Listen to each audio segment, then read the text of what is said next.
ہمارے سامنے یہ دو مستطیل تیار ہیں یعنی کہ ریکٹینگل، اور ہمیں اس پورے کے پورے کا رقبہ نکالنا ہے۔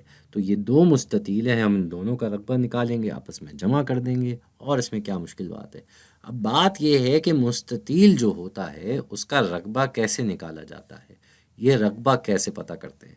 بھائی ہر مستطیل جو ہے اس کا ناپ بتایا جاتا ہے اس کی لمبائی اور چوڑائی میں۔ تو ہم کیا کرتے ہیں، اگر ہمیں مستطیل کا رقبہ نکالنا ہے تو اس کے لیے ہم کیا کریں گے، ہم اس کی لمبائی کو اور اس کی چوڑائی کو، انہیں ہم آپس میں ضرب کر دیں گے۔ جب انہیں ہم آپس میں ضرب کرتے ہیں تو ہمارے پاس رقبہ آ جاتا ہے۔ تو سب سے پہلے ہم یہ جو لال سا کہہ لیں یا گلابی سا کہہ لیں، جو بھی آپ کو یہ رنگ لگ رہا ہے، اس کا ہم پہلے رقبہ نکالتے ہیں۔ اس کی لمبائی ہمیں دی ہوئی ہے 9 اور چوڑائی دی ہوئی ہے 8۔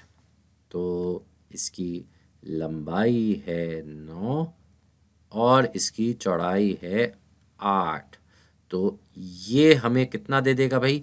9 کو 8 سے ضرب دیتے ہیں تو جواب آ جاتا ہے 72۔ 72 آ جاتا ہے بھائی جواب۔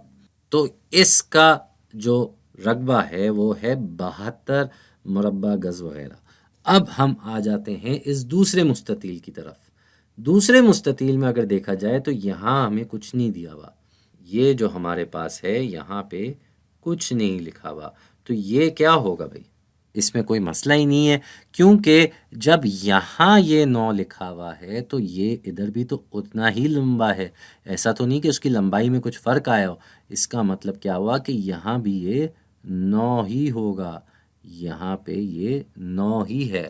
تو اس مستطیل کا اگر ہم رقبہ نکالنے جائیں گے تو وہ کیا ہو جائے گا بھائی؟ پھر سے وہی لمبائی لیں گے اور اس کو اس بار ہم ضرب دے دیں گے 12 سے۔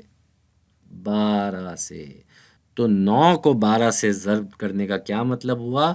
بھائی بڑا آسان ہے، ہم یہاں آپ کو الگ سے بھی کر کے دے دیتے ہیں۔ 12 کو 9 سے ضرب کرتے ہیں تو 9 جب 2 سے ضرب ہوتا ہے تو جواب آ جاتا ہے 18۔ یہ ایک ادھر آ جائے گا، 9 ایک سے ضرب ہو کے 9 بنتا ہے، اس میں یہ ایک جمع ہو جائے گا تو ہمارا جواب آ جائے گا 10، اور یہ پورا ہو جائے گا 108۔ 108۔ تو اب ہمارے پاس پورا رقبہ کتنا ہو جائے گا بھائی؟ رقبہ ہو جائے گا ہمارے پاس یہ 72 اور 108، یہ آپس میں جمع ہو جائیں گے، اور ان کو جب ہم آپس میں جمع کرتے ہیں تو یہ بھی ہم یہاں کر کے دیکھ لیتے ہیں بھائی۔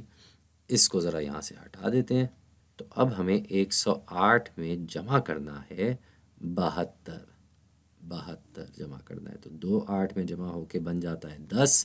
یہ ایک یہاں آ جائے گا، 7 اور 0 7 ہی رہے گا، لیکن یہ ایک اوپر لکھا ہوا تھا تو اس وجہ سے یہ ہو جائے گا 8، اور پھر یہ ایک تو ویسے ہی آ جائے گا۔ 180 ہو گیا ہمارا جواب۔ تو ہمارا جواب ہو گیا 180۔ اب اسی کو کرنے کا ایک اور طریقہ بھی تھا۔ وہ کیا تھا بھائی؟ وہ یہ تھا کہ ہم اس پورے کو ایک مستطیل سمجھ لیتے، تو لمبائی تو اس کی 9 ہی رہتی، لیکن اس کی چوڑائی کیا ہو جاتی؟ یہ پوری کی پوری چوڑائی ہو جاتی۔ تو ہمارا اب رقبہ کیسے آتا؟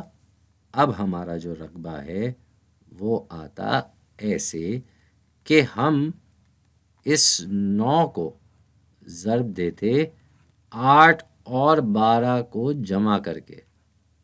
جی، تو پہلے 8 اور 12 جمع ہوں گے اور پھر ہمارے پاس رقبہ آئے گا۔ تو 8 اور 12 جمع ہو کے بن جاتے ہیں 20۔ تو 9 کو ہم نے 20 سے ضرب دینا ہے۔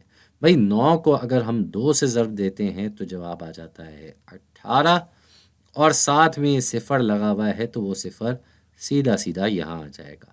تو ہمارے پاس پھر سے وہی جواب آ رہا ہے، 180 ادھر بھی آیا تھا اور 180 یہاں پہ بھی آ گیا۔ تو یہ ہو گیا ہمارا جواب، اور ہم نے یہاں سمجھ لیا کہ ہمارا یہ جو فارمولا، یہ جو قاعدہ ہے رقبہ نکالنے کا، لمبائی اور چوڑائی کو آپس میں ضرب کرنے کا، وہ ایسے پورے مستطیل کے اوپر بھی لگا کے لیا جا سکتا ہے۔